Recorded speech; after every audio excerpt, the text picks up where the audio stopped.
Good evening, everybody. It's a pleasure to see everybody on the call tonight. This is the last of the 4 main speaker series presentations we plan on doing this year. This is a little bit of an idea that we came up with. We do a survey every year of the state tournament officials, and every year the site supervisors go through that material, and we really wanted to kind of reach out to people and respond to some of the things that we deal with.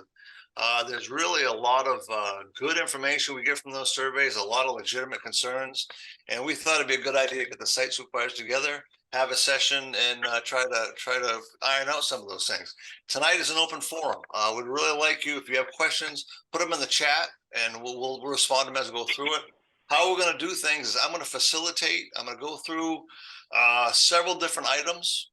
And the 4 site supervisors can chime in whenever they feel compelled to do so, and we'll go from there. But please feel free to participate. This is really your session.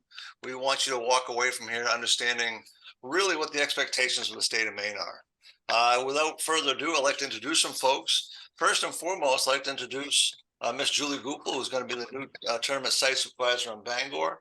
We're extremely excited to have her on board. She has just a wonderful background in officiating, and she's just done a tremendous job at both the state, local, and national levels. She's done a tremendous job. So I want to introduce Julie Goupel. How are you, Julie?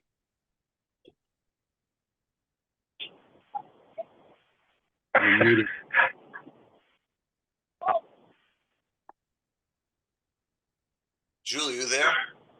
Oh, I'm muted on my microphone. Wish I knew something about technology. Good evening, everybody. I'm doing just fine. I'm glad to be here. Thanks for having me. And also, we have a shuffling of the deck here.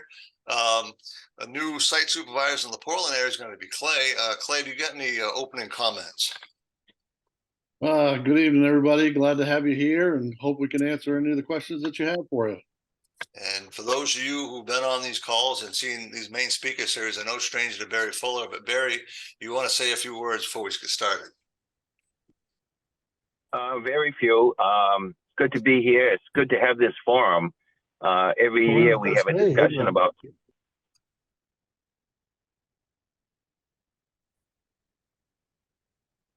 Can you hear me? I hear you. Okay. Yes. Every year we have a discussion about the comments that we receive, but this is the first time we had the opportunity to get some direct feedback. So I'm looking forward to anything that you might have, and hopefully everybody is positive about whatever you say. We'll take it to the bank and work the best we can with it. Absolutely. Perfect. I mean, I think we're all in this to learn. I think we as site supervisors and clinicians try to help officials get better, but we also want feedback from you to help us get better with the process. I'm going to facilitate through a few situations here. First of all, the agenda tonight is we're going to review the officiating checklist. We came up with a short list of things that we think about when it comes time to making decisions on who should be in the tournament, who should advance, that kind of thing. We're going to discuss tournament signing. We're going to tell you exactly what we think and how we do this. People, we kind of get a kick out of it. People will kind of write in the survey like there's this shroud of secrecy and this veil of secrecy and that kind of stuff. We'll tell you what the process is. We have, the 5 years I've been involved, and I know Clay's been involved longer than I have, and I know Barry's been. We are not afraid of any decisions we made, and we can tell you exactly what our thinking is. Then we're going to discuss observations and feedback.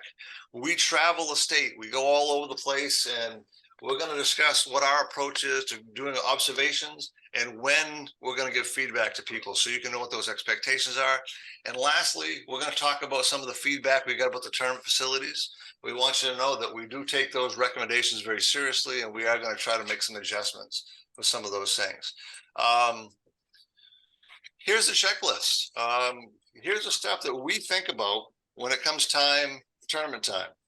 We think about mindset, attitude, professionalism, mobility, appearance, positioning and position adjustments, coverage areas, rules application, communication, signals, and accountability. And we're going to go through these one by one. First and foremost is mindset. Our question to you is, what type of mindset are you? Are you a growth mindset person or are you a fixed mindset person? I know this sounds kind of like pie in the sky and kind of theoretical, but I can almost guarantee you that most of the people that are successful in our organization have a growth mindset. And people with growth mindsets, they're open to feedback. They're open to try to improve. We as site supervisors, we give a lot of feedback when it comes tournament time. And we can always sense in the locker room after a game when we're giving feedback how that's being received. And if those adjustments are being made and some of that feedback is being approached professionally and actually being applied, it's going to go a lot better than the fixed mindset who may not be that receptive to feedback. We have a lot of people who come into this well, thinking about maybe they've arrived and they're kind of entitled to this kind of thing because they've been around a long time or they've been there before. And I think what I'm trying to accomplish as state coordinator is really trying to create that culture of continuous improvement and try to keep us moving forward. I know I improve every year. I know I make adjustments every year. I learn something every year. And I think everybody here should do the same thing. And I think our site supervisors are in that same kind of mindset. So one of our questions is, when other officials get assigned to high level games, are you supportive or jealous of that? And I think from our perspective, we really want to create a situation where we're pretty supportive of one another. I know I'm competitive, as just as competitive as the next guy. I've been in this business for a while, and when I was officiating, I wanted the big game, and we want you to want the big game. If I was a shortstop on the baseball team and the game's on the line, I want the ball hit to me. I want the ball. But if the ball got hit to the second baseman and they made the play, I don't think I'd go to the bar afterwards and badmouth them behind their back. And I think that's really kind of the mindset we want to cultivate. We want you to want it. We want you to do the things to be able to get there. And that's part of why this session is here tonight. We want to make sure that we share with you what our expectations are so you can have a chance to get to that point. But really, at the end of the day, it's going to be up to your execution. And lastly, when we think about this, do you judge yourself differently depending on the game you receive? If you've been in the tournament, do you think of yourself differently when you get the AA assignment versus the Class D assignment? Do you think of those things? I'd be curious if any of the other tournament supervisors want to chime in with mindset. Yeah, this is Barry. Another way I look at it is, are you excited? One of the things that Peter Webb always said, he said, you should not be nervous going into a tournament game, but we expect you to be excited about it, regardless of the game that you get. And I had an experience, I know of an experience where an official was called up back when we used to call people to do a game. And the game that this official was going to get was a girls' game in the Civic Center in Augusta. And his answer was, I did not work the whole year to do girls' tournament games. And that was his answer, and as you might expect, that probably wasn't many games he did after that. It is right. 7:08. I'll tell you what, let's take a moment of silence for those who lost their lives last week in Lewiston.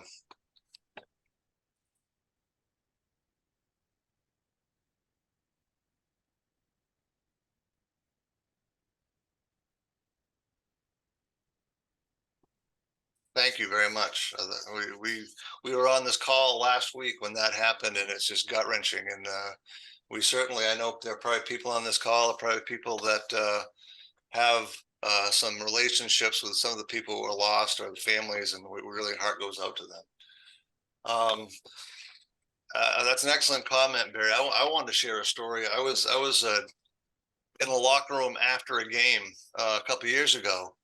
And one of the officials, I had three officials in front of me, and I heard one of the officials mutter under his breath, D boys, because the game we just completed was a D boys game. And by his demeanor, I could tell that he was upset that he was assigned a D boys game. In his mind, he was better than that. And I was kind of frustrated about that. And I just want to tell you, when we do quarterfinal assignments, we're just trying to get everybody a game. We're trying to give everybody an opportunity for what we call an audition. So during the quarterfinals, we try to spread those around as much as we can. And it really, with the exception of a few games, really, we're just trying to get people on this so they can have their audition so we can make a determination if you're going to move on or not. So to come into a game and say, oh, D boys, that's beneath me, is really not smart. That person who made that comment didn't work again that tournament. But I want to tell you something. One of his partners worked a state championship that year. So just keep in mind that we're just trying to assess where you're at. You know, we travel around the state, try to figure out what you're doing to make sure we have the right people in the tournament. But, you know, we're surprised every year, both good and bad. We're surprised by someone that comes in, does a great job, they move on, and maybe they weren't expecting to. It also happens in reverse. And those are kind of some of the things that happen. Any other comments from the site supervisors? Yeah, TJ, the first game that I was ever given was a D boys game. It went triple overtime. It was fantastic. It was probably the best tournament game I've ever had. Yeah. And I did Class A state championship games. Yeah. So it isn't about the class. You have to remember that the class is only determined by the number of people that go to those schools. Mm-hmm. Those schools expect the same officiating for their class as the AA schools do. And if you don't give it to them, we recognize that. Yeah. And you folks out there, really, nobody is being penalized for getting a C or D game. Yeah. Those games have to be covered, and we cover them with the best officials that we have for that day. And I'll tell you something else too, is when you're a site supervisor, you kind of have to think strategically. And if you've got people that you think is our state championship caliber, there's going to be some time during that tournament. We want to keep you working to keep you in rhythm, but we may have to move you around to get you a game to stay in rhythm, but keep you out of a class we might have in mind you for you down the road. So we really do shuffle the deck as much as we can to make sure the system works. And I'm going to tell you something.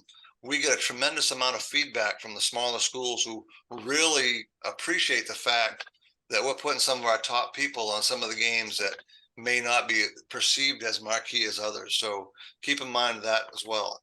I just want to make sure the takeaway from this section is our organizational goals have to be greater than individual goals. It's not that we don't care about you, but as site supervisors, we have a big picture we have to take care of.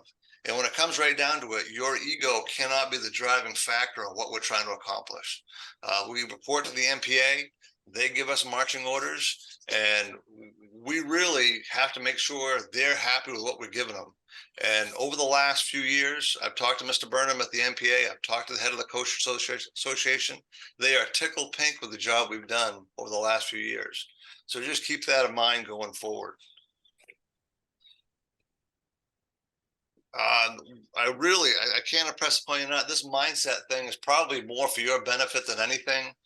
Your mindset going to the tournament, I want you to want the big game, okay? But be grateful for the opportunity to participate in the tournament.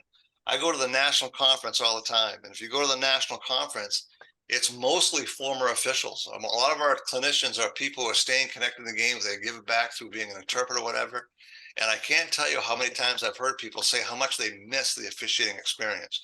Don't take it for granted. Be very grateful. If you get a chance to work in the tournament, it is probably the most exciting thing that can happen to an adult that loves the game of basketball. Being able to be in the tournament, it's a great experience. And try to be genuinely happy for those who get a chance to advance. Be supportive, and you want them to be supportive of you when you get your chance. So just try to keep that in mind as we go through. Next, very close relative to mindset, but this is a little more different as far as what we're going to see out of officials, is attitude. I cannot impress upon you enough that when I'm trying to do anything, whether it be basketball or my private life or at work, I want to surround myself with positive people. I don't want to be around people who are negative, always looking for excuses, always being down on things. It's just not fun. If you really want to make it an advance, the last thing you should ever show to a site supervisor is a bad attitude. You want to be positive, be receptive, be optimistic, and try to do things that really help our game rather than trying to look for things that aren't quite right. Probably one of the big things I notice is when I go to board meetings. You know, if I travel the state and I'm watching how board meetings, I usually stick around, and you can see people giving interpreters a hard time, giving assigners a hard time, giving executive committees. That's really unbecoming of our organization. And when I see that, I think about the newer, younger officials joining our organization and seeing this. These meetings aren't about your ego. They're about the greater good. And there's not an exec committee out there that are making decisions to try to harm individuals. So let's try to have respect for those folks that are serving our game. Any other comments from the site supervisors?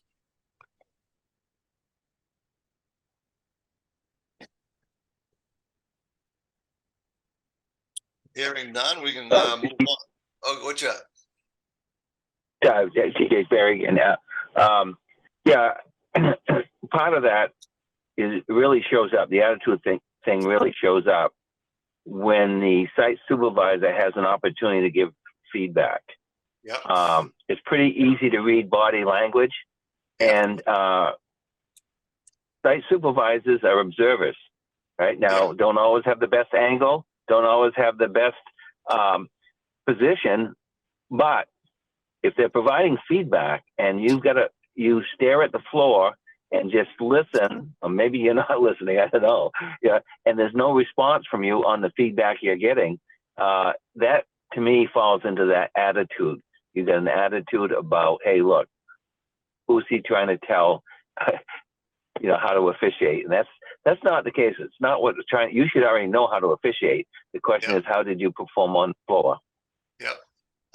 That's a great comment. I can relate with that. I've given feedback before, and people are less receptive. And I want you to think about this a second. It is really challenging to give people feedback. It's a very uneasy feeling. I remember when I first started this, I started thinking, who am I? Who am I to do this? But the fact of the matter is, I'm in a role, and I should do it. If we're going to move our game forward, I've got to do it. I've got to give feedback. So please empathize with us. It's not an easy situation to walk into a locker room, especially when we think you might have made a mistake.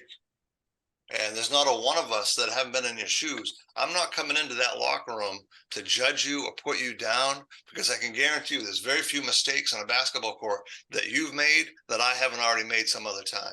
So I have a tremendous amount of empathy for you, but try to have empathy for us as well. We're trying to help you be better. And if we make a mistake, and I can tell you right now, people like Barry, people like Julie, and people like Clay are going to have some ideas to help you get better and try to improve that the next time. All right. Any other comments about attitude? All right, awesome. The next section is professionalism. I cannot impress upon you enough. We take professionalism very seriously. Before we announce the final pool who makes it, we always touch base with the interpreters. We always make sure that people are in good standing with their board. And it's always interesting to me, when I go watch a game and I observe, I'm observing performance, on-court performance, and I may have an opinion based on that performance. And then we see those surveys come out. And every once in a while, there's people that score low on those fellow official surveys. I'm thinking, what's wrong here? How can that possibly be? They did a great job when I saw them. And often, I'd say a very high percentage of time, some of that is how you treat your partners, how you treat your board members, how you treat your executive. There's a lot of it has to do with professionalism. So I think we need to keep that in mind. How you're perceived is very important. And I think you should go out of your way to be professional with your fellow officials. Julie, you've been quiet. Anything you want to introduce?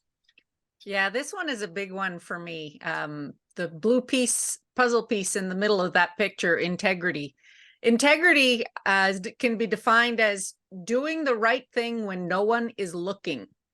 So it's one thing for you to perform for the site supervisor who's maybe watching your game, but what do you like off the court? What do you like in the locker room with your peers, your partners?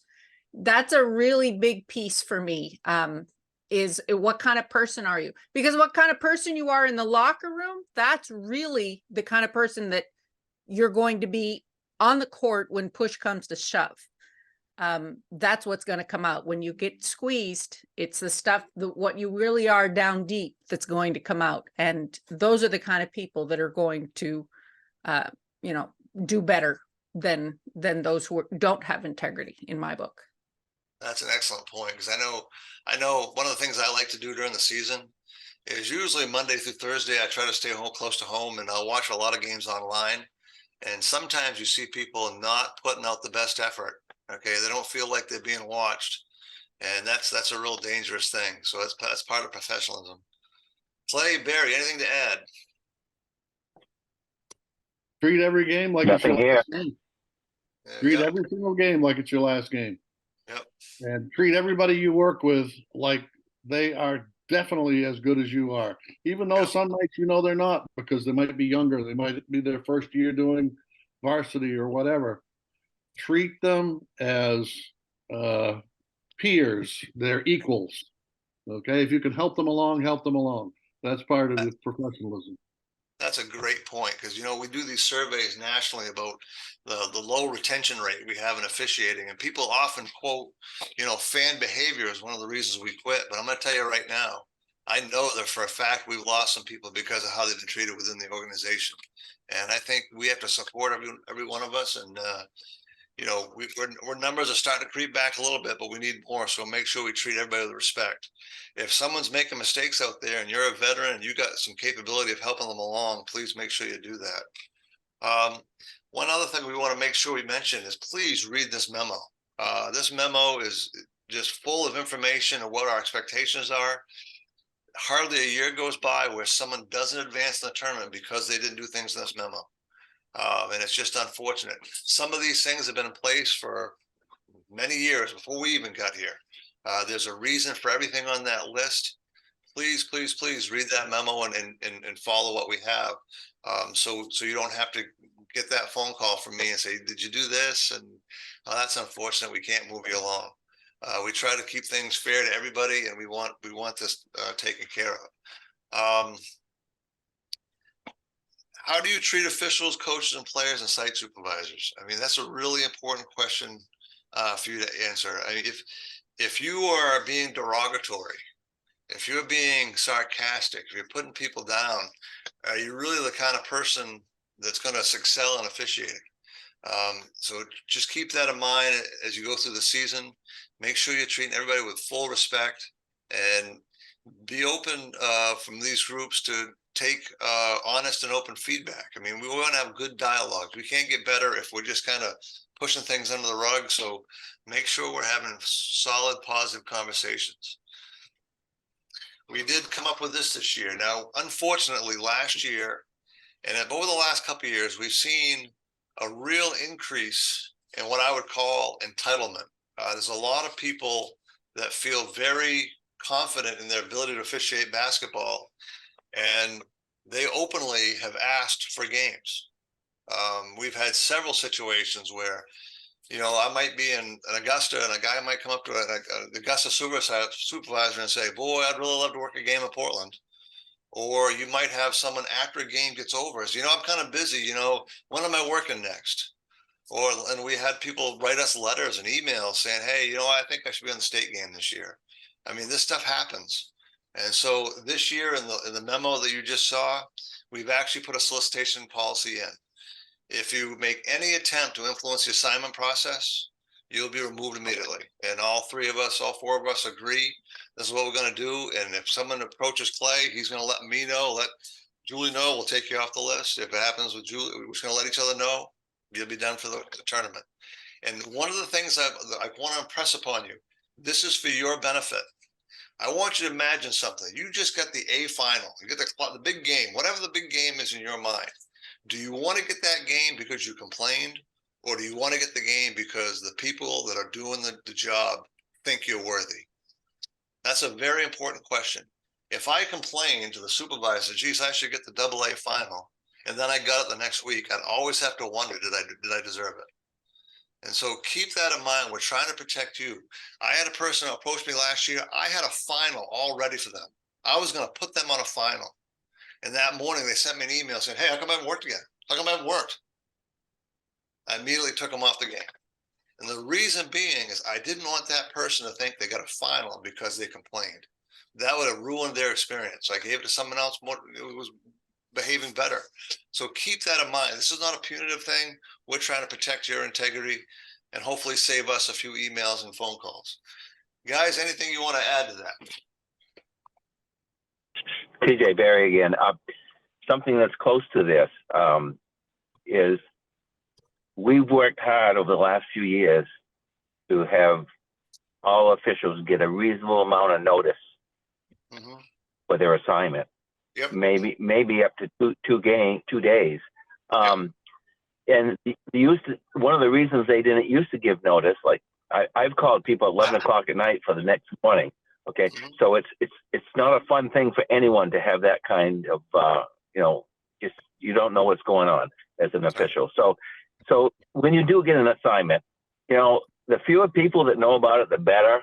I mean, we don't have any rules about not telling your friends and so forth, but just keep that in mind. There's a lot of people out there a day before they're waiting for a game too, and it's only fair that they hear about their game or not getting a game from the site supervisor. Yeah, that's an excellent point. And the one thing we've done that there wasn't back in my day we didn't have is when the assignments go out, we let everybody in the pool know. Okay, everybody's on the same page as far as that communication. That's the best we can do for you. We hear a lot of things in the survey like, geez, wish I knew more in advance. That's part of being in the tournament. We need matchups. We need to know a lot of information before we make that final decision. In the years past, we've assigned Friday, Saturday, Monday, Tuesday of the quarterfinals. We did it all at once. This year, I doubt we do that. Clay had some incidents. I know Barry had some incidents where we had people with multiple assignments and that first assignment didn't go so well. So we wouldn't have made that second assignment. So we're going to cut back on that. But one thing we do promise is when we make the decision to get the assignments out there, we'll let everybody know. Now, we do factor in that some people come from a long ways. If you live in down east, you live in northern Maine, you need some time to prepare for that assignment. We will definitely factor that in. But keep in mind, we can't let you know 2, 3, 4 days in advance. It's just not possible. We make our decisions based on who wins. So that will influence that decision. Anything else? Clay, Julie? Yeah, one of the reasons we can't continue to do that is on the survey, officials said, I saw our officials screw up. Yes, they got another game the next day. Yeah. And that was absolutely true. And we looked at each other as site supervisors and said, yeah, that's true. We need to stop that. So the only way to stop that is to not go so far ahead in the assignment process. Yeah. We need to make sure that we keep the integrity of what we're trying to say. If you do a good job, you have an opportunity to advance. And if you have a stinker, you may not. So that will help with that situation. No question. That's a good point. Julie, anything to add? No, you guys have covered it well. All right. She's not usually this quiet. Trust me. Except you spelled solicitation wrong, if you want me to really say something. Solicitation. That's right. All right. Be I can fix positive, that. Julie. Yeah. Yeah, Can't help it. Folks, get used to this. She is a literary expert. She's an expert. She does this for a living. So I've had to live with this the last 5 years. So Is that how they spell it in French? That's right. No, spelled the same way in French as in English, actually. all this is Julie not keeping up with the times. This is a brand new term that I invented. All right.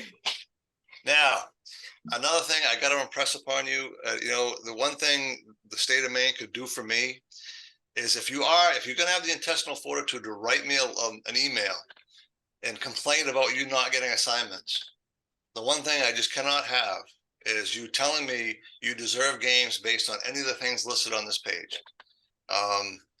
We do not base our games on any of these things: race, color, religion, gender, sexual orientation.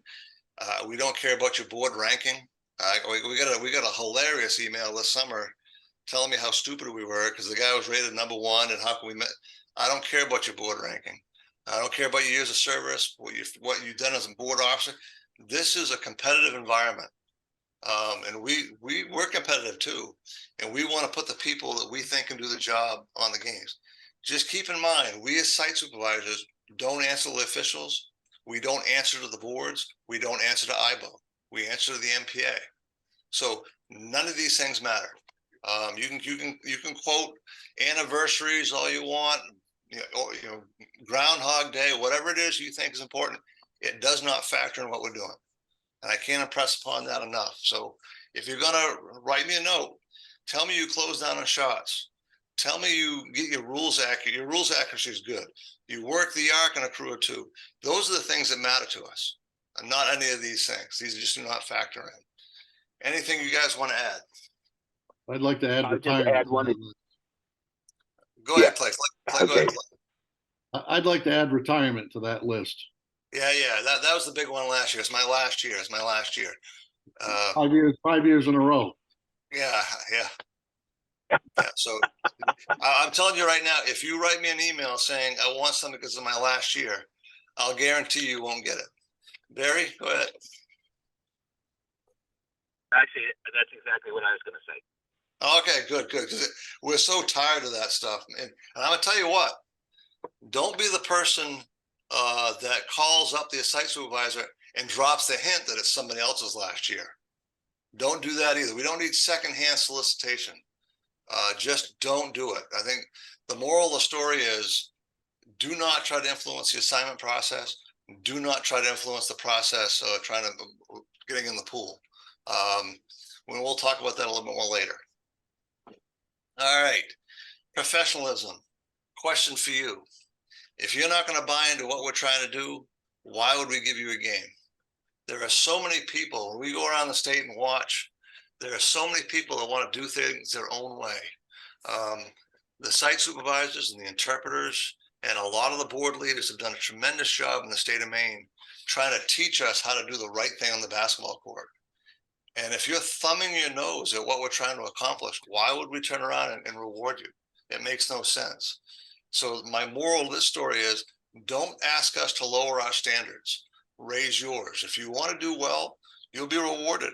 There are people, and I use this term, there are people in the state of Maine that check all these boxes. There are people that get their rules right. Their signals are awesome. They run the court well, and they're professional. They raise the boat. They're good to their partners. Those are the people we want. It's not that hard. A lot of this stuff doesn't require talent. Most of it requires effort. And if you're not willing to put the effort in, please don't turn around and think we're going to lower our standards so you can go move on. All right. Here's another one. Mobility and appearance. We're going to handle this together. Barry Fuller, we met the other day. The site supervisor met the other day, and he brought up the fact that he's been approached by people who think we should not put people on the basketball court if they're overweight. And Barry, how do we respond to that? It's how you move. Can you get to the spot in time that you need to be for the best ruling? That's what it boils down to. Okay, yeah. We've had many people over the years that have been considered heavy, but the effort they put in and the hustle that they just do the job outstanding. So that's not a factor. Yeah. And when we talk about appearance, we're not talking about a catch-up stand in your uniform. We understand some people are overweight. We want your uniform neat and pressed and that kind of thing. But I know in the Augusta Civic Center, I track every possession. Believe it or not, I have someone that sits right at the table. They track every possession, and they give me a report after every game whether you're hitting your spots as far as your initial starting position, and then they track if you close down on shots. Every single one of them. And if you look at those percentages, you'll see a high percentage of those are the ones who advance in the term. And I don't, it's not that I don't care about it. I wish everybody was in great shape. I wish everybody looked at the picture. I wish that was, it's just not the case. And for us to take our tournament and take some of the best people off because they might be overweight is just ridiculous. It seems very simple-minded. So whoever brought that up to Barry, you might want to rethink that because it's not how we're going to do things. Clay, you got anything else? As we get older, we get a little more weight. We get a little wiser also. That's true. Julie, anything? Nope. For me, I don't care what you look like. If you're hustling up and down the floor and you are getting to where you need to be, doesn't matter to me who you are. Yeah. Very good. Okay. Positioning and position adjustments. Let me go through this. Having mobility is one factor. Using it's another. Okay. We have plenty of people that have the ability to move, but choose not to.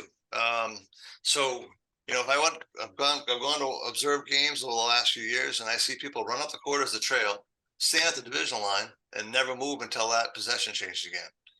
If you're someone who stands at the division line and doesn't move, you're probably not going to make the tournament, that kind of thing. I feel like we could do a Foxworthy thing. You're probably not a tournament official if you can't move past the division line. That's just a no-brainer.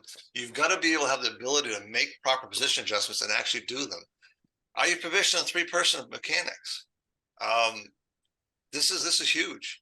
If you're not proficient in three-person floor mechanics, we can't really put you in a pressure situation with other people who know it. It's very disconcerting.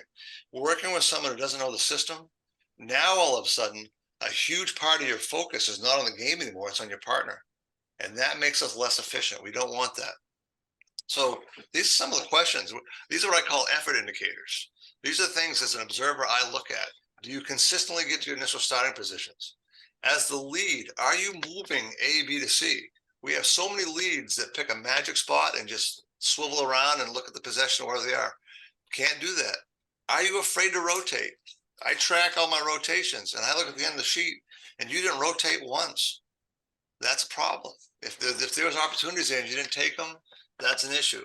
If you're the center and trail, are you working to get open looks between offense and defense? There are strategic things you need to do. First of all, we stay sideline oriented, and there's movements, usually just one or two steps that get you the open look between offense and defense. If you're the kind of person that accepts a straight line position, you're not really what we're looking for. And if you don't close down on shots and you're not staying sideline oriented, these are going to be red flags that are going to put you in a situation where you probably won't advance. These are very important for you to think about. But those are the effort indicators that I look for. Now, here's some lead initial starting positions. The lead has manual-based places you're supposed to go in transition. The slide on the right, this is the ideal positioning for the lead, trail, and center. We want a wide triangle. We want both center and trail sideline oriented. We want our lead as wide as possible so we can get as many players in this triangle as possible. If you're the kind of person that is constantly a center and trail working onto the court and shrinking that cone of vision, you're really not doing the job the way we need to do it. And ultimately, we want you to get this. If you're one of those folks that are constantly getting straight line and not doing anything about it, really, we can't really move beyond. So make sure you understand these adjustments. Just work for open shots, work for open looks between players. Get under shooters. Don't be that person that hangs out behind shooters. I see time and time again jump shots being taken, and if you're a trailer center and you're looking directly at the back of someone taking a jump shot, you didn't work hard enough. There's something else you should have done to get an angle. So just keep that in mind as we go forward. We really need you to be effective at that. Anybody got any comments on that with the other site supervisors? That last play that you talked about, the staying behind the shooter, is a simple one. If you are closing down on every single shot, you're going to have more opportunity to look through those shots. Yep. If you're staying behind them and you're not closing down, you're doing two things wrong. And it makes it real easy for a site supervisor to say, hey, I don't know if this person understands what it means to close down on a shot or to look through a shot to get a proper angle. It's very true. Very true. Julie, anything? Yeah, it baffles me when I'm watching a game and an official, as even in a two-person game, just continuously accepts that straight line. If you see the back of the shooter, there is a problem, and they just don't work to get that open look. It's simple. It's a couple of steps. Yep. And yeah, it's got to be a mindset. Has to be a mindset to always work under, find the open look every single time. I think another thing, TJ, and especially in a two-man crew, is our trails are worried about getting beat. Yeah. So they have a tendency not to come under the shooter because they think they can see enough, and if they don't get beat down to the other end, then they're not going to miss a call. Well, if you think about that thinking, you may have already missed a call at this end. Exactly. So why are you worried about missing a call at the other end? You might as well make it even. So get under it. There's a manual play that tells you how to officiate when we've been beaten up the floor. Use that procedure and everything will be, I mean, it's not going to be great. It's not going to be fine or wonderful, but at least we will have followed the directions that we were supposed to do for more of the, to get more of our calls right. Very good. That's excellent. Barry, anything to add? No, I'm good. All right. Here's a couple of things that I've seen over the last couple of years that when I see them, the first time I see them, I'll give feedback. And the next time if they don't make the adjustment, it usually means they're not moving forward. Here's one, the lead official. If I ask what's wrong with this picture, I hope everybody understands it. This is probably the least efficient you could possibly be as the lead official. You're in the closed down position looking at the ball during the sideline. First of all, on a crew of three, you have no responsibility out there, but we see this all the time. But if the ball is wide, we want you to get wide. You should be facing the lane. And if that ball comes into your primary coverage area, you can accept that play looking at the lane. Now you have a shot at both the ball and the lane. So if you're doing this on a nightly basis, even on a crew of two, try to make that adjustment. The other thing, trail. Once the ball goes below free throw line, you really have no excuse to be above the 28-foot mark. Once the ball is below, on either side of the court, if the ball below free throw line, everybody should be at least at their initial starting position. And we take that space between the 28-foot line and the division line, that's no longer relevant to us. We want to be in position for rebounding, low post play, drives to the basket, that kind of thing. So make sure you're at your home base. And probably the one that I've seen a lot, I know you don't know three-person if you do this. If you're a trail official and you work the arc and you're over there onto the court looking at a play right in front of the center, I can guarantee you if the ball's right where it is, the lead's thinking about rotating. And I'm telling you, I can see time after time, I've got 6 eyes on about 4 feet of space on that floor. And we have other 8 players not covered. So this is one of those things that I look for that, okay, you really don't know three-person if you're working the arc in a crew of 3. So make sure you try to avoid that habit this year.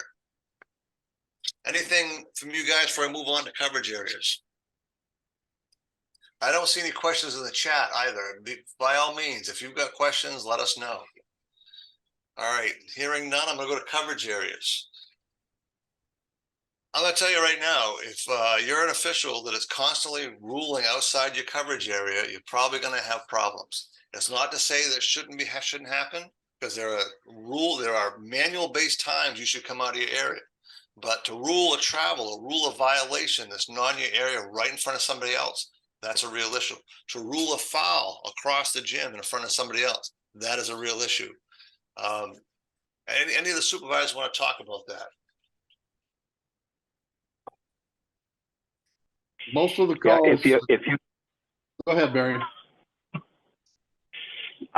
I got to believe that if you've been selected for a tournament game, this should not happen at all. If it is, then maybe we didn't do the job we should have done. Because one of the factors to get to this level is what we call the eye test. Yeah. So as TJ mentioned, watching people throughout the year is a big deal for us, okay, to see if somebody's doing this on a regular season game, so just keep that in mind. If you're there, you really shouldn't be doing that kind of coverage. Yeah, very good. Clay? I think what happens in a tournament game especially is everybody wants to move on. And the best way to move on is to not miss anything. Mhm. And so people start thinking, well, I've got to call that because they'll say we didn't get it. And that mentality increases the chances that we're going to get things wrong. Yeah. If we stay in our own little triangle, we're going to get most of those right because they're right in front of us. Right. So don't think that, I've got to get everything right, because you're not going to. Number one, there's never been a basketball game officiated where every single call has been right. Never, ever, ever. So we understand that. You're not going to get them all. Don't reach. I think you make a good point. Like, I've always been fascinated by those games where you feel like you did a great job. I wonder what the average distance was between where you were and how far away the ruling was. I can almost guarantee you on those games you feel really good about it, everything was right in your lap. And the crew of 3, really, You should be ruling what's in front of you most of the time. This should be very rare, and I'll cover that in a second, where you're stretching to get something. If you have a very solid lead who's rotating effectively, you're going to feel like that play's right in front of you all the time. Anybody else want to add anything? All right. Here's one of the biggest coverage mistakes I see. Again, I know if you're doing this, you really don't understand a crew of three. All we have is a ball handler and a defender at the top of the key, and we've got 4 eyes looking at 2 players. Now, there's a legitimate time for the center to look in the midcourt area. And that time to come into the midcourt area is when you're looking off ball in the lane and you see screeners and hedge defenders cross your side of vision toward the midcourt, and now we're going to have screening activity. You can definitely adjust your positioning, adjust your visual cue to this area. But what are you looking at this time? You're looking at off ball. You're taking the screen. Right now, where this ball handler is, that's the trail's PCA. We've got to let the trail have that. We can't afford our resources to have 4 eyes on 2 players. So make sure you try to break that habit this season when you get crew of 3 games. Here's a situation that are rules based. We want you looking outside the primary coverage area when the official who has the ball handler and defender in their primary, if they're overloaded, there's screening activity, there's low post play, by all means. If you've got nothing in your area, now you come help. But what do you help on? You help out with off-ball contact. So if I'm the center official, I've got nothing on my primary coverage area, I look across the court, I see the trail, the ball handler, defender, then a screener, I'm going to go invest time in that screen. I'm going to help them out. If the ball's on the elbow, the play on the right, the lead often can extend out and help near the elbow on a screening activity when a ball handler's in that area. So master these slides. Go to your screening slides in the manual and understand this is the time we need to help out off ball. Anything to add, guys? All right. No questions in the chat. You guys are shy. You're not that shy in the survey. All right. Rules application. Clay, you got anything you want to talk about rules application?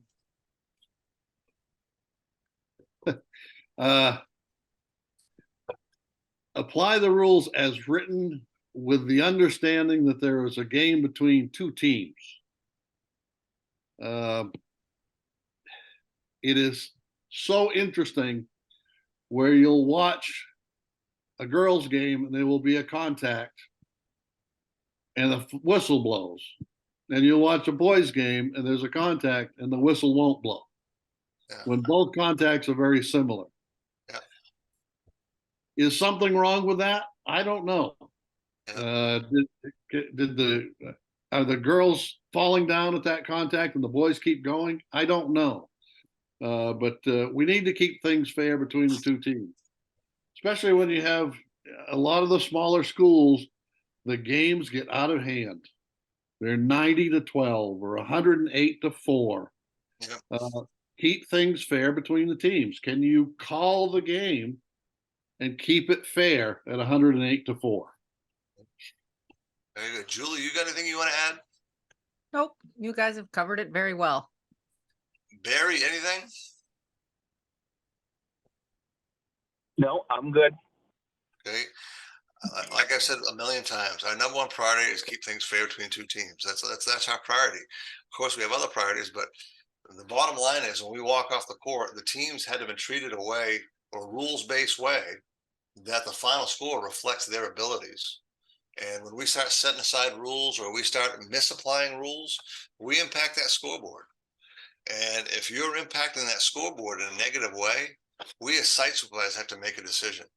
When I think about the conversations Clay and Barry and I have had over the last 3 years, and the conversations that Julie will have this year, I can guarantee you the rules application is going to be high on the list as far as you advancing. If you go out and do a game and you've done something that's harming the game, we can't afford to put you back out there. And it's for your benefit. I mean, you got one of those games where it just doesn't go well and it's become pretty statewide news, that kind of thing. For your benefit, we're going to have to try to keep that from happening again.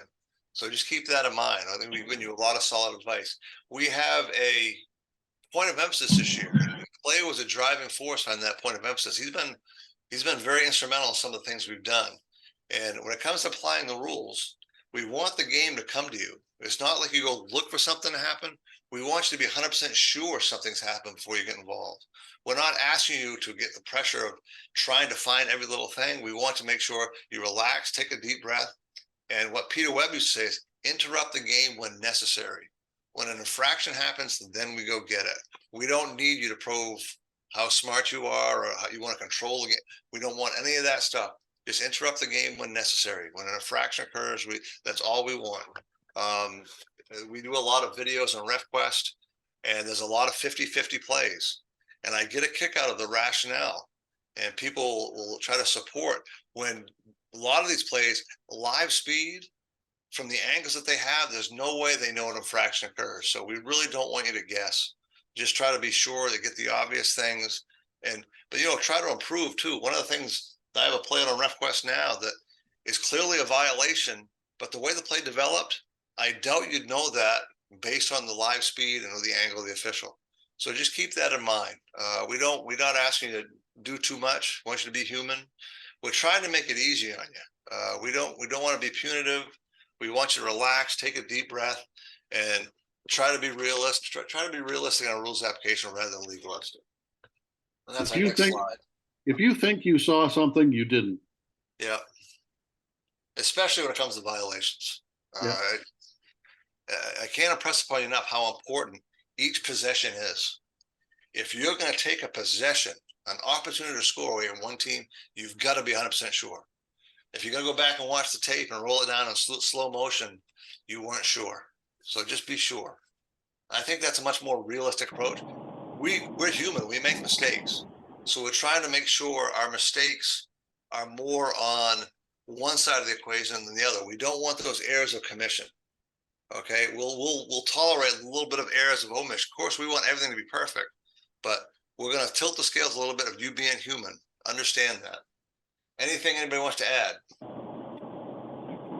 TJ, I think of one thing. And we've worked at it for several years now on the block charge. Yep. The criteria is there. But what's happened, I don't know when it started, maybe it was 50 years ago, but it became popular to use the block as a default call. Oh, yeah. So if there's any question in your mind, you automatically call the block. We've got to get away from that because that's a huge penalty. If the ball goes in, we're going to count it and we're going to give them a free throw. This is a huge mistake when we don't nail that. And like TJ said, some of these are really close and they bang, bang. But if you're using the block as a default call, you're probably missing some. Yeah, that's a good comment, Bear. I agree with that. Get good at block charge. Especially if someone is moving on the floor, dribbling or stepping with the ball. If the play's on the floor, we're not talking about airborne play, stepping on the floor, and you're running into the torso of the defender, there's a high probability that the offensive player is going to be responsible for that contact. I see so many people call a blocking foul when the defender's getting square in the torso. And mathematically, they're behind the eight ball as far as getting that play right if they're calling a block. But if you start ruling player control there, you're going to be a lot better off. But we want you to see the whole play. We don't want you to guess. Try to get in position and see those plays. I also want to make a point that if you're not enforcing sportsmanship rules, you're not enforcing decorum, bench decorum, those uniforms, we can't move you on. I guarantee you right now, if we have coaches or players acting up and we don't do anything about it, the MPA will be on our doorstep. They give us a lot of autonomy, but if we're not doing our job in these things, they will come and get us. So we're competitive too. We want to make sure we stay around a little bit. So make sure you're doing your job. If you let coaches run around, if you don't have the skills to keep coaches in the box and keep them calm, you're probably not going to advance. Anything to add? Julie, got anything to add on that? Yeah, I agree 100%. If you are not sure of something, you don't rule it. My only advice would be if there's a lot of things that you're not sure of during a game, perhaps you need to go back and watch the tape. I thought that was a travel, but I wasn't sure. Go back and watch it. I thought that might have been a block or a charge. I don't know. Did I get that right? Go back and watch your game again. Slow it down. If you do slow it down and you see that it was a travel, watch it in real time over and over. You're going to get better at making those rulings when you see them live again. So I don't want us to say, well, I'm not sure, I'm not going to make the ruling. We need to keep working. I don't care if you've been officiating for 50 years, you still need to keep working to be more accurate. So watch the tape, watch the games, and get better at making those rulings. That's an excellent point. I really appreciate that, because it reminds me, like that play I'm talking about on RefQuest. The violation is it's clearly a traveling violation. The angle's tough, the plays do, but if you get better at it and you see that and great, you're moving to the advanced level, and that's what we all aspire to. So when we say be 100% sure, don't use that as an excuse. Exactly. If you're unsure, like Julie says, try to get better at those plays. And the other thing I want to make, Barry brought up block charge. I never want to hear, well, it was a block on one end, so I called it a block on the other end. That's ridiculous. It's absolutely ridiculous. We want to make that play right over there. We want this play right over here. I just cringe when I hear people say, and you hear from sports writers, you hear from radio person, all we want is consistency. That's not a good enough standard for me. All I want is accuracy. If it's a player control foul down there, I want a player control foul rule. If it's a blocking foul down there, 1 second later, I want a blocking foul rule. We're going to apply rules. We're not going to play these games. We try to match plays and that kind of stuff. We don't even up the fouls. We don't match. We don't do any of that stuff. And if we catch you doing it, it won't be good for you. We do not want that in high school basketball. We want accuracy. So please don't misconstrue anything we're saying. Anything else, folks? All right, communication. First of all, show up on time with site supervisors. If you're one of those people who don't show up on time, do not expect to move on. We've had that lately. Partners, I want you to make sure you communicate. I should say all of us want you to communicate pre-game before the game even comes. You get the assignment, you make sure the referee and the two umpires get on the same page of how they're getting the game. Have a solid pregame to the site. Make sure you communicate effectively during the game. That usually requires signals. And make sure you're open to suggestion post-game. It is not easy for us site supervisors to come in post-game. You guys are the best officials in the state, and sometimes we have to really look for things to give you feedback on. Please empathize with that. Coaches, do you have the ability to keep coaches in the box? Do you have the ability to keep them calm?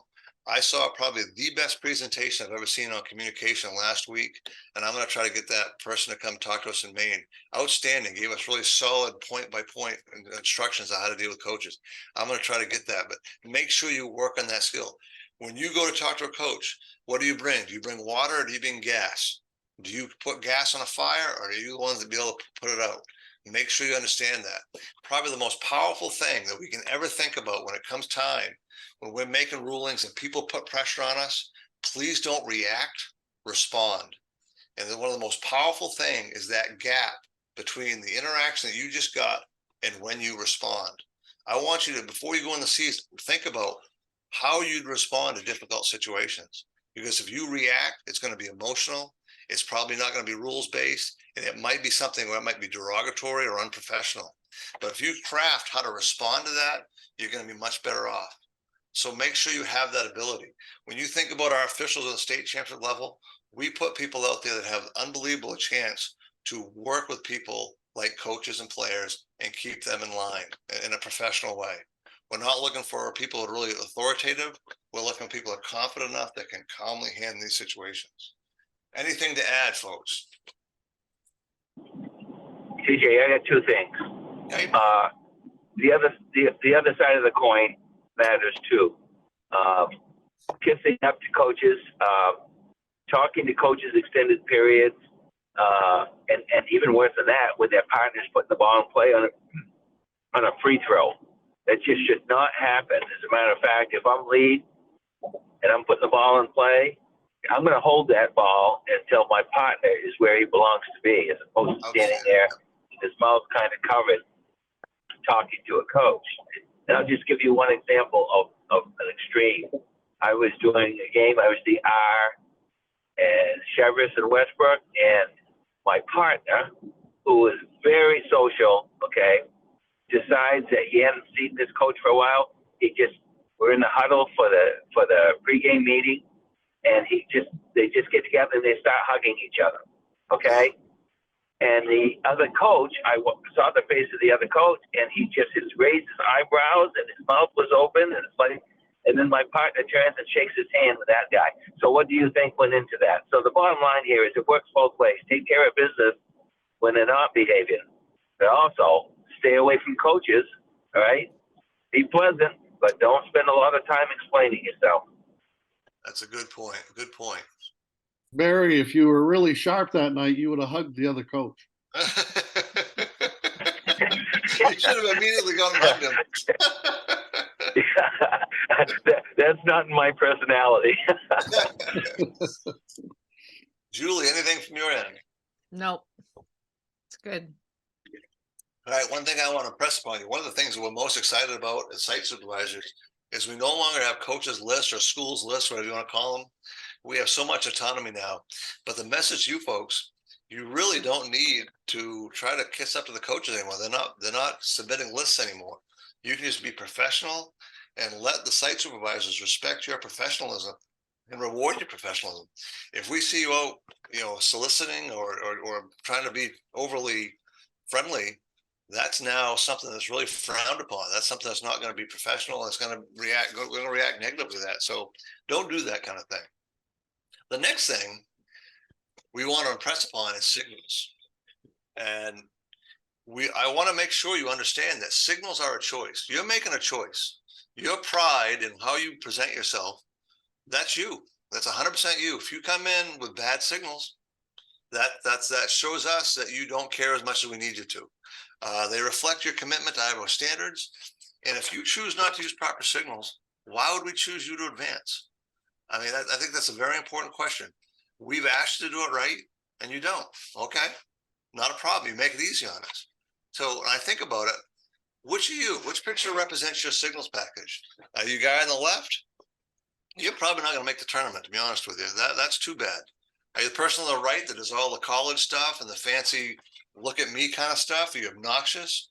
We have those with people. I saw a person last year do the wall up signal. They went to report the foul. They had all kinds of gyrations they went through. We don't want that either. We just want the boring, run-of-the-mill signals. Don't bring attention to yourself. We just want you to do the job, communicate effectively, and move on. That's all we need. We're not asking for a whole lot. Julie, you told the story of someone had poor signals that you saw had an issue. You want to share that story? Yeah. It was a game, I think it was 2 years ago at the tournament. Yeah. There was an official who was using his college signals, and there was a drive to the basket, close game toward the end of the game, and drive to the basket, and the kid gets hacked on his way up. I mean, it was an obvious foul, and he shoots and manages to put the ball up, and he scores. And the official goes up with the foul signal, and then he goes like this. So everybody, the crowd goes crazy because they think the basket counts. Well, no, he was saying on the floor. His partners lined the kids up on the free throw line as he went to report the foul, and everybody thought they were shooting free throws, and he came back and he's like, no, the ball's out underneath the basket. Everybody was confused. Yeah.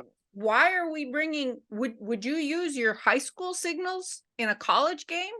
No, because you probably would never do any more college games if you did that.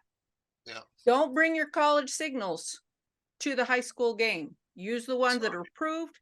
It's the only way that we communicate with our partners. And if we have situations like this, we really can't advance you. I saw a few years ago, I had a person blodge himself. He went behind the head, ruled player control, and then reported a blocking foul to the table. And it just causes mass confusion, and it's just not a good look. And once you've created that confusion, you can kind of tell the official kind of takes a minute or two to recover because it's so disconcerting. You kind of wonder if they're even officiating for the next couple minutes. So really just work on having proper signals and communicate. That's all we're asking. I don't think we're asking too much. So you have all season to what I call practice. Okay. You should be able to, if you have a weakness, work on it. It drives me insane when I give feedback on this kind of stuff and people can't use the right holding signal. This is not difficult. Everybody can do this. If you can't do this, that's an issue. So just choose the right thing, and we'll try to. We don't want this to be a barrier, and all this can be is a barrier because we have people. I'm telling you right now, I can pick 25, 30 people right off the list right now that have pristine signals, and they also have good rules judgment. They also have a good mobility. You want to be one of those people. Okay. Awesome. Accountability. One thing before you go, a lot of us watch NFL games. Every single NFL referee does the exact same signals the exact same way. There's a reason for that. Yep. They all want to continue to be a referee. They don't want to go back to being a line judge. Yep. It's Don't not make hard. signals. Don't make signals the reason you don't advance. That's exactly right. That's whole moral. That's the whole moral of the story. We all have that audition. If you fail the audition, and there's people who fail the audition. It's unfortunate because there are people with solid rules judgment. But I've got plenty of people in front of me that I can choose that do it right. Why would I choose you if you have poor signals? All right, accountability. This is something that I really think we need to understand. If you're not meeting expectations, please don't expect to advance. We have some folks that think this is some kind of rite of passage or some kind of entitlement. If you go out and butcher a game, you go out and do something that, please at least have the accountability to realize you made a mistake. We'll try to help you learn from it. But understand, if you're not willing to do some of the things we've asked you to do in this call tonight, please don't think you're going to move on. It doesn't matter how many years you've been around, if you've done a championship before. We all start off with a clean slate. Without fail, every year I'm surprised by people, both good and bad. There's someone I didn't even count on, ends up in a state game. There's someone that I thought was really good that came, didn't do a good job, they didn't move on. So please keep that in mind. We're all accountable. We're accountable to the MPA. We report to them. At the end of the season, we have a meeting with them and the coaches. And trust me, if there's things wrong, they're going to let us know about it. So please at least have that mindset yourself. Anything you want to add, folks? Not hear anything. I'm going to go to this slide. I can't impress upon you enough. We get this on the surveys all the time. I didn't advance. What did I do wrong? Most of the time in the state of Maine, we have so many people willing to do the right thing. A lot of times it comes down to math. We asked a question on the survey last year. Were the expectations of the assignment process clear? I think 75% of the people said yes, they were. 25 said they weren't. Guess what percentage of our officials advanced past the quarterfinals last year? 75 and 25. The people that didn't advance probably say, well, it wasn't clear why I didn't advance. Most of the time, it's a math problem. I would say most of the time, people, we just don't have the spots. So just keep in mind, as this tournament goes on, we need less and less people. We have to make more and more difficult positions. Don't think, if you didn't get a final this year, had one last year, don't think we think there's some less of a review. It could be something. There's 30 slots in the state championship. There's 60 in the regionals. That's all we have. And I hope we have more than 60 good officials. So that really what it comes down to. Anything want to add anything? Some reasons you might not move on is misapplying rules, having terrible signals, not being able to enforce sportsmanship rules. If these things are happening to you and things get out of hand, you can kind of have a sense that that's probably the reason you didn't move on. Other than that, you can literally go out and nail a game and not advance. We've had it happen many times. Last year, we had 30 people in the state championship last year. I'll guarantee you right now that if you told me I couldn't use anybody we assigned last year, but I had to assign the games over again, I guarantee you I could put crews together who are just as good with people who weren't used last year. I could make a virtual all-star team of people who didn't work state games last year. That's how deep we are as an organization. So please don't think if you're out there, well, I didn't do a final last year, I guess I'm no good. That's not the case at all. So please understand that. Anything to add, folks?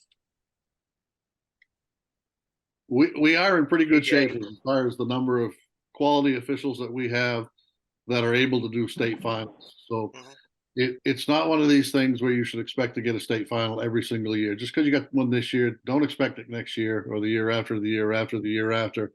It isn't a rite of passage. There are plenty of people out there that can do these games, and a lot of the people that I've waited their turn needed to get one. Oh yeah.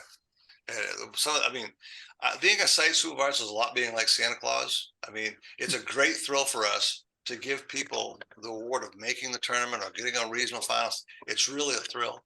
And last year we had people, no exaggeration, who worked 35, 40 years and never done a state final. And yet I hear through the grapevine there are people complaining that they didn't get one. How does that person who did a good job in 40 years, 35 years, let's think about them too. We're trying to do the best we can to make sure people who deserve one get one, and we'll continue to do that. So just be supportive in those kind of things. Tournament signing.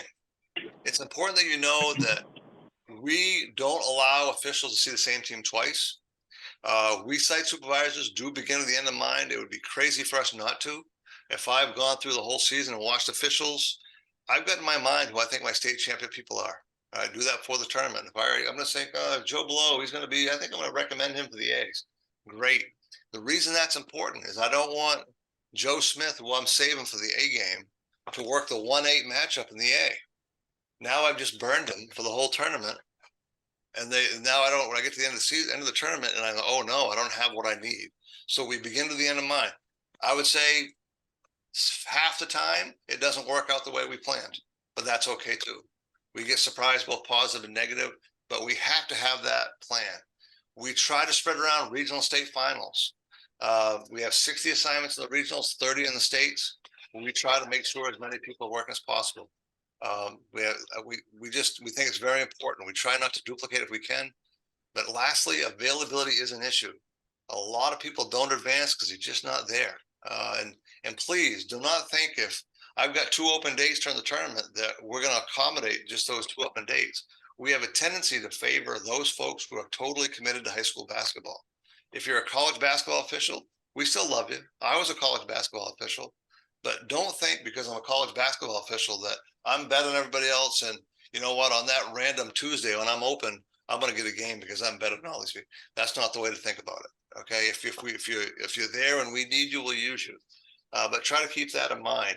And this really isn't up for, this isn't like a democracy. It's not for debate. This is how we're going to do things. And the better off you're going to be is understanding that. So if you don't get a game, you don't have to be angry about it. We're going to try to spread things around as much as possible.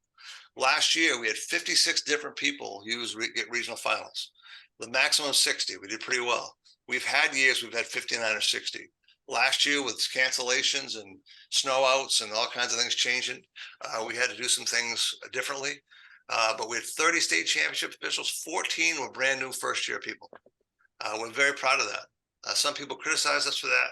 We're very proud of it. We have rewarded some people who really earned that spot.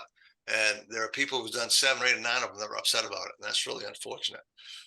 65 different people have worked a regional state final last year. 64 different people have worked a state final over the last 3 years. And 50 different people over the last 2 years have worked state final. So for those of you who write the emails that it's a good old boy network and no one has a chance, these numbers really don't bear that. And when you look at our perception of the officiating, we're very pleased with how things went.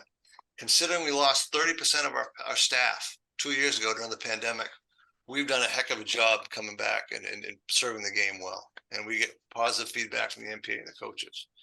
Anybody out there want to comment? Yeah, somebody asked me what it's like to assign all these games.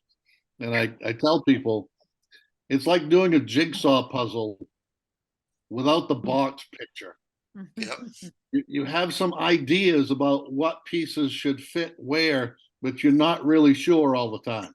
Yep. And even after you stick the pieces together and the game is gone, you're still not sure whether it was the right pieces. So it's very difficult with the parameters that we've given ourselves of only being able to see one team once throughout the tournament and things like that. So understand, if I was a tournament official right now, understanding that you can only see a team once, and I get, for instance, the D girls game in my quarterfinal, I'm happy as heck. Mhm. Because it probably means that I might be being considered for another class. Mhm. So just understand those things. Don't get all bent out of shape about what games you get in the quarterfinals and things like that. Yeah. It's not easy. It is, and I tell you, and a lot of times with situations, we'll put a marquee official with some newer, younger officials in the tournament in some of those games. That is so vital to our success as an organization going forward. We constantly need to replenish and make sure that future looks right.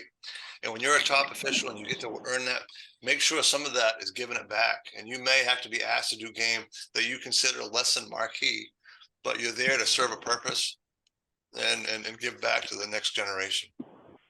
Julie, anything to add? Nope, you guys have done a good job covering it all. She's never this agreeable. I'm glad we get this on tape. Barry, anything to add? TJ, the only thing I'd add, and it's not directly related, but you mentioned college officials, and because there's college games going on still during the tournament, and Yep. it's very frustrating when an assignment is given, and then you're into 2 days later, and you can tell an arbiter that they've seen the assignment, but they haven't accepted it. Yep. We don't have time to mess around with that. I mean, if you Nope. can't respond within 24 hours, you're probably going to be taken off the game. Yeah. Yeah, and the four of us can talk about this, but traditionally too, if you turn back a game, traditionally that's kind of telling us and giving us a message. I mean, if you prefer the college game, all power to you. I mean, it's a good paycheck and it's quality basketball. But again, we have more than enough people that can serve our game well, that we can reward. We also want to mention, before I forget, we talked about this site-wise last week, is just because you made it last year, don't make the assumption you'll make it this year. Go out this year and earn it again. Last year was a completely different year. This year's going to be, we start with a clean slate. That's why we spend so much time watching games. So please do not be complacent. Don't think you have it licked. Make sure you work hard and try to earn that spot again this year. There you go. There you go. Observations and feedback. Statewide, we agreed we are going to try to observe all eligible officials either in person or online this year. So last year we had 172 officials that are eligible. I just want you to think about that for a second. There's four of us. There's usually only three, but there's four of us this year. We're going to try to see all 172 to make sure we have at least have that in our database of mindset before we make that final decision. Our feedback is going to be focused on those newer people becoming eligible. I know it gets frustrating for people. You see us in a gym, we watch you work, and then you don't hear from us. I've heard from people like, what the heck's going on? We don't have time all the time to give you feedback. If we do, we will. But mostly we're traveling around the state to just get a sense for what you're doing. Are you moving well? Are your signals in order? Is your rules application good? So that we're just trying to make those decisions. The feedback, we're definitely going to give feedback for those people hitting those 50 game thresholds, 15 and 50. So we have like 25 officials. We keep a database of all this stuff, and we know who's coming up. We'll make sure we see them, and we'll try to do the best we can to give you feedback. If you're doing something really significant that we think's an issue, we'll send you an email. But other than that, please don't expect feedback. We'll do the best we can. Other officials, every other supervisor, you want to comment? No, we got a couple of questions in the chat though, TJ. Might be a good time to address them now. Okay. Before we get to the tournament facilities. Can you talk about one game a day? The requirement that when you're officiating in the tournament, where you can only, if you have a tournament game, you can't officiate anything else that day. That's really all I can say about that. If you have a tournament assignment, that's the only game you work that day. And Regardless of level, before or after the game. Or after, that's exactly right. Okay. Exactly right. I mean, that's just a policy. There's been a time in our history, in the commission's history, where we violated that, and it caused a significant issue. We had someone try to come from a college game to a high school game. One of our best officials in state history did that. And you think if anybody could do it with his legacy and his, with his credibility, and it still caused an issue. So we just can't do it. And if that's a problem for you, if you don't like, then, do the other game. Don't do our game. Okay. We just want to protect the integrity of what we got doing. We don't want people thinking that we shortchange their game. As a matter of fact, the losing coach of that official's game was at the high school game. Yep. And he caused that official to lose his college assignments. Yep. And like I said, if there's anybody in our state's history that could have pulled that, it was him. The guy was just, unbelievable legacy of just probably the most professional person I've ever met in my life. And even he couldn't pull it off. So if it didn't work for him, I don't think it'll work for anybody else. And the other question is, can you talk about how schools now can submit officials who are not preferred and how that impacts your assignment process and when you can notify officials of upcoming assignments? Yeah, each school can submit up to 2 officials they don't want in their current list. Last year, we had a record low. It was almost laughable. I can't remember what the number was, but I think we only had like 17 officials that were blocked statewide. It was some ridiculous number. It was very low. So when we took the voting away from them for the 10 supported, they actually didn't even bother with the non. So it was really kind of interesting. But if we do get if they don't want TJ on Winslow, they put that in, and we can't do it. That's for everybody's benefit. We don't want to put you where you're not wanted. So we actually, as a commission, as officials, we encourage that mindset. We'd rather let us know who doesn't fit for you guys, and let us take care of the rest. And they're fine with that. The ADs I've talked to, everybody's fine with it. We've had no issues with that. The other part of that was, when can you notify officials of upcoming assignments? So during tournament week. Yeah, I can't answer that specifically, but we're going to shorten that leash this year. Like I said earlier, when last year we did, probably 2 years ago, we tried to do the best way we could. We probably went out a couple of days ahead, but we had too many issues with games that we didn't think were officiated well, people were entitled to other games. So we're going to shorten that window quite a bit. So if it's Monday, probably have Tuesday assignment out, but that's probably about it. We'll probably be like a day ahead. That's probably about it. But like I said, we'll let everybody know when those assignments are released, so they can at least breathe like, I got one, I didn't get one. And that's something that never happened before. So at least we've made some concession to let people know. Back when I was officiating, you had no clue what was going on until the very last minute. Anything you guys want to add? Nope. Sounds good. Clay Berry. All right. Nope. All right. Let's see what else we got here. Tournament facilities. All right. This is from feedback from you folks. We will try to get the showers working in the Augusta Civic Center, the Expo. We will actually bring that up. I mean, the MPA pays a lot of money for those facilities. The very least they can do is at least, ask the question if we can get those working. The Augusta Civic Center, there's one that works great. There's 2 that work okay. The rest are terrible. The Expo is an old building too. I haven't been down there for a few years, but that didn't work. Julie's going to try to make sure we get coat racks in Bangor. That was an excellent point. That Clay and Julie sat there all year last year, and no one mentioned it. We got it on the survey, like, boy, it'd be nice to be able to hang things out. That's exactly right. We should have thought of it. We didn't. We'll get something for you. There was an issue last year with Bangor parking. I'm not sure what we can do about that, but I know Julie's going to at least ask the question. It was a little funky getting people to the gym out back there last year. I think the issue was they didn't get the list in time or something. Okay. And we took care of that. And then I think it was okay the rest of the week. But that is a major priority, is making sure that they get the list on the first day for the whole week. So. Okay, very good. Okay, that works. And we got a kick out of it. We know you don't read the memo. because we got a kick out of it. There were several people who mentioned, geez, the parking fee in Portland's gone way up. They were complaining about paying the parking fee. We reimburse you for that in your game fee. You actually get that, so it should be a wash for you as far as expense. So we will, if you have any other suggestions, please let us know. We do take this seriously. We want you to have a good experience. But we did listen, and we are going to try to address these this year. All right. I don't see many questions, but I'll go around the room. Julie, any closing comments? I'm really looking forward to this challenge this year. You know, I'm kind of not coming into it completely blind because I was able to help Clay out the last couple of years, but I'm looking forward to it and excited about the opportunity to serve Maine schools and Maine officials in this capacity.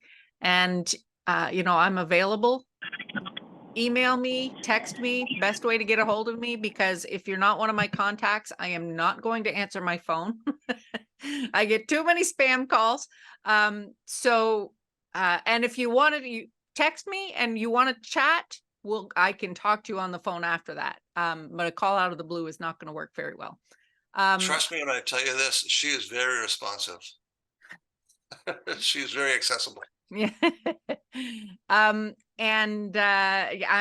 looking forward. I was mortified when I saw the survey that there were no coat racks. There wasn't a coat rack in the room. How come nobody told us? I'd have gotten it for you. Yeah, You know, that's it. I want to be approachable. You have issues, questions, you know, talk to me. yeah. Outstanding. Clay, what you got? I'm going to have a lot more to say at the 21 meeting that we're going to have on the 5th. That's But I just fine. want everybody to understand that you guys have a system that in place, whether it be a rating system, how many games you need to qualify for the tournament, all that stuff. You can either be part of the system or you can try to use the system. The people that try to use the system, they're going to lose out. I'm going to have zero care that you got 15 games and your 15th game was snowed out on February 8th. I'm sorry, you only got 14 games now. If you really want to do this, plan on 20 games. Don't allow something like that 15th game to keep you out of the tournament. Okay? It just doesn't make sense. We want people that are into high school basketball to be in the high school basketball tournament. 100%. Outstanding. Well said. Well said. Barry, any closing comments?